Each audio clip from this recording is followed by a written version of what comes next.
Hi everybody, welcome to a presentation video of one of my favorite pieces, which is this late Regency period 1830s mahogany sofa, which appears to be on the verge of running away.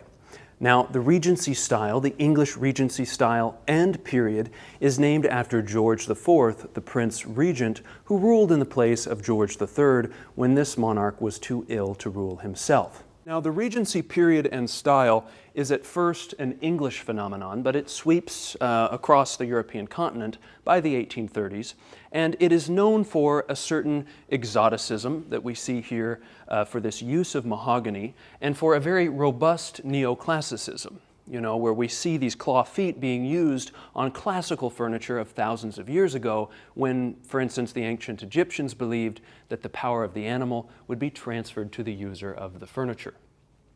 Now, the style, it is one of the most successful and long-standing in the history of the early 19th century decorative arts. And later on in its iterations, here by the 1830s, it becomes heavier, more pronounced, and known for a beauty which is in fact a little sinister. And so we will get into all of that through the discussion of this particular piece. Also, if you're new here, welcome to the channel, which does shed light on the mysterious subject of furniture from the past, and which I hope will help you better understand what types of it are most valuable and why. Now, these videos focus on furniture which is decorative art or pre-industrial period furniture, which differs in every way from the later machine-made pieces we generally qualify as antiques. So anyway, this piece belonged to Gérard Cauze, who was a French national architect and the conservator of the national domain of the city of Pau in southwestern France. And in his lifetime, he oversaw the restoration of hundreds of buildings, numerous churches across southern France, as well as the Tower of the Mint, where they minted money. But he was basically a personality in the French Ministry of Culture, and I wanted to mention him because he is the former owner of this piece, and he's someone who devoted his entire life to French national heritage.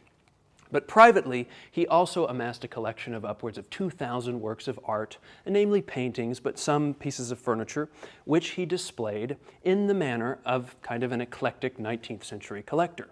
And if we look at this piece, we can see that it's the exact sort of thing that you can imagine in this type of an environment that would have really pleased, such an avid art collector.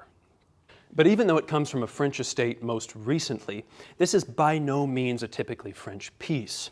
The issue is, though, that the English Regency style was so successful across the continent that placing, in terms of country of origin, a late Regency piece like this is somewhat of an ambiguous affair.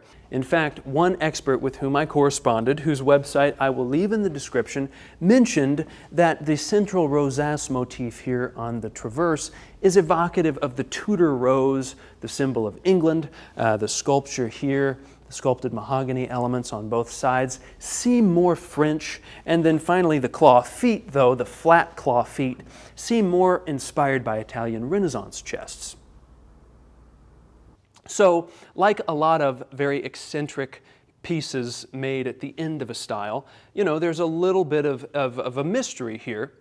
But I personally believe that this piece is Italian, if only because it actually initially caught my eye for the resemblance of these sculpted mahogany elements to the sculpted mahogany decor of a series of furniture, namely a daybed, which is Italian, currently conserved in the Getty Museum. Now, these pieces were made in the early 1840s for the King of Sardinia, and they have been magnificently reupholstered. They are also of a finer nature to begin with, featuring an inlaid decor, which kind of has this play on colors that evokes the color scheme of antique pottery. But even though these are finer pieces, there is enough of a resemblance here to attest to the overall interest and quality of this daybed, and also perhaps to lead us to the conclusion that this particular piece is likely an Italian expression of the English Regency style. Furthermore, with regard to figuring out where this piece is from, during the upholstery process I did find a label, which of course was rubbed off. I found the remnants of a label, which might have told us who the maker was, or perhaps where this piece was first delivered. Maybe it was an inventory label. But nevertheless, the presence of a label to begin with seems to indicate that this piece has some significance, had some significance, beyond that of its sort of obvious, superficial, eye-catching interest. Now, when I got this piece, it was pretty poorly upholstered in a very unflattering mustard yellow colored velvet, which was fraying all over the place. The springs were kind of wonky. There may have been a cat living inside of it at some point.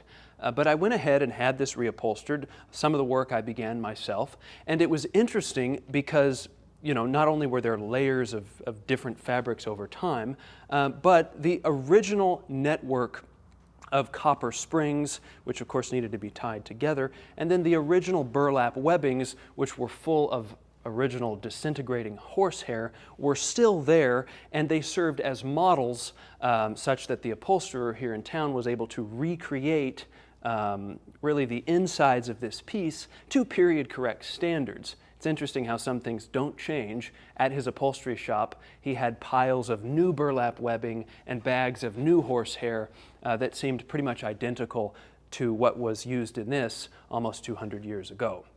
So that was kind of important to me, just to try to keep the hidden but nevertheless fundamental parts of this piece as period correct as possible. I don't think it really would have been consistent with such a piece of art furniture to fill this, for instance, with a bunch of cheap Chinese plastic mousse. So hopefully we'll do some pan-over shots and you can take a look at what this is like inside. The key factor probably being the label and the interesting copper springs. But anyway, regardless of an ambiguous country of origin, partially due to the multinational and long-lived success of this style, this piece is a great way for us to apprehend the style as a whole, especially this later version, more exuberant version of the Regency style. Now, Regency sort of imprecisely designates this style, which emerges in the 1790s and remains in vogue up into the 1830s.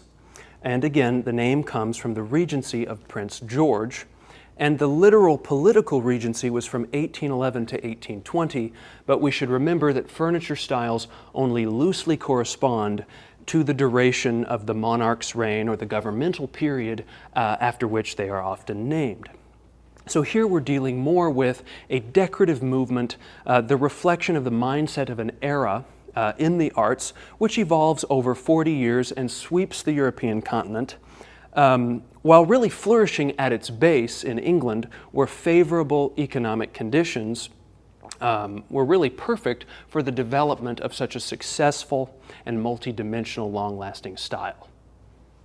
So the quality of the mahogany used in Regency furniture was supremely important, and this is basically because much of the decor, as we can see here, is given to the piece by the color and the quality of the wood. We can see as we pan across that there's just some beautiful veins here in the wood grain, and then also in general we can see how this superbly sculpted and polished mahogany really is well adapted to the robust forms of the Regency style. You know, there's something flamboyant about this style. There's something, like I said, exotic, perhaps even a little pompous, like the Prince Regent himself. And the chronological equivalent to English Regency furniture would be, in France, the Napoleonic Empire style, empire furniture, but Regency furniture is nowhere near as archaeologically correct. But the key difference is that in England, you know, Regency furniture was far more varied than Napoleonic Empire furniture, if only because in England there was no Napoleon, there was no central figure who was codifying and dominating the arts.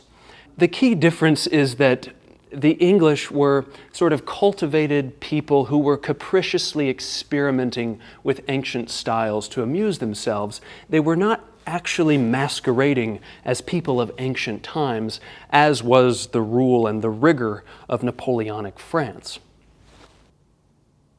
So in England, the arts were less controlled. The clientele for Regency furniture across a long period of time was huge, and the style was thus, especially as it swept across the continent, diversely expressed.